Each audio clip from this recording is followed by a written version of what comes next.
ကောသလမင်းကြီးကလဲစီပေါင်းများစွာနဲ့9 ရက်တိုင်တိုင်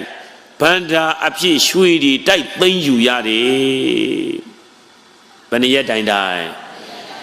အဲ့ဒါ9 ရက်လုံးကောသလမင်းကြီးကအဲ့ဒီမှာမင်းမနာအဖြစ်အဲ့ဒီတထေးကြီးတွေတည်တော့တာရို10 ရက်မြောက်တော့မှမြတ်စွာဘုရားကျောင်းကိုရောက်တော့မြတ်စွာဘုရားကတကားကြီးတဲ့ကျောင်းမရောက်တာအတော်ကြာပြီဘာလုပ်နေလဲမြတ်စွာဘုရားတဲ့အဘုဒ္ဓကတထေးကြီးတည်သွားတယ်ဘုရားအမွေတွေကြံခဲ့တာသာသမီတွေမရှိလို့တဲ့ဗန္ဒာအဖြစ်ရှင်ဘုရင်ကသိမ့်ရတယ်ဘုရားဥစ္စာတွေကများလိုက်တာမြတ်စွာဘုရား9 ရက်လုံးလက်တွေနဲ့တိုက်ရတယ်ဘုရားရွှေတွေအများကြီးကြံခဲ့တာဘုရားမြတ်စွာဘုရားတပည့်တော်မေးပြစီဘုရားအဲ့ဒီအဘုဒ္ဓကတထေးကြီးဟာလူဘဝမာနေတော့ကလည်းလူတယ်လို့လည်းမကြဘူးပါဘုရားဖယားတရားနာတယ်လို့လည်းမကြဘူးပါဗျာကိုတိုင်းကောင်းကောင်းလည်းမစားကောင်းကောင်းလည်းမဝတ်ဘူးဗျာဥစ္စာတွေဒီတိုင်းထားပြီးတော့တည်သွားတယ်ဗျာတဲ့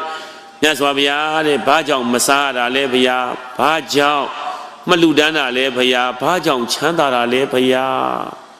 ကောသလမင်းကြီးကသိကျင်တော့ဘုရားကိုမမေးဘူးလား